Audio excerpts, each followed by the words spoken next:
Следващата иновация е електрически двигатели с вътрешно горене, когато са навън, и външно горене, когато са вътре. Така. Целта на тази иновация е изцяло да се премине към електрически двигатели, които са на вътрешно горене и на външно горене. По този начин ще отпаднат двигателите с вътрешно горене и двигателите с външно горене. Минаваме изцяло на електрически двигатели. Целта е да запазим така... Целта е да запазим вътрешното горене. Така. Защото ако минем само на електрически двигатели, няма да има външно горене на двигателите с вътрешно горене. И цикъла на двигатели с външно горене се припокрива с електрическия двигател, когато е на вътрешно горене. Да.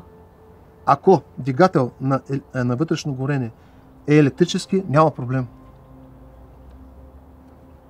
Всичко се нагласи. Тогава всичко е наред. Но когато имаме вътрешен двигател с вътрешно горене, който е с външно горене и е електрически, тогава електрическият двигател изцяло трябва да е на външно горене. Да. Нали разбирахте? Така, и следващата иновация, това е салфетка за прости хора, която мисля, че доста ще се търси.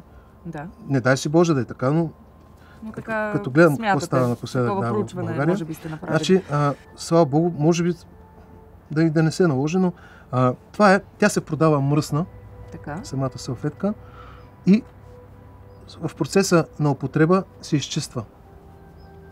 От само себе си, така. Да, т.е. целта е простият човек да види колко е хубаво да си поддържа хигиената. Да.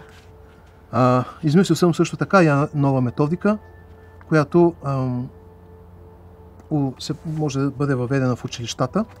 Тя се състои в скулптуриране на текста, който учениците трябва да усвоят.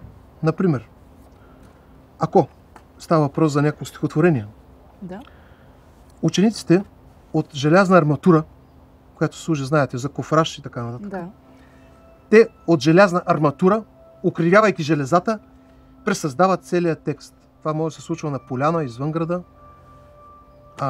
Целта е да има и физическо усилие, целта е през цялото време учениците да пеят и по този начин те усвояват и самия литературен текст, развиват своите физически способности и оставят, така да се каже, една арт-инсталация, която се казва един приятен спомен и едно послание към поколенията.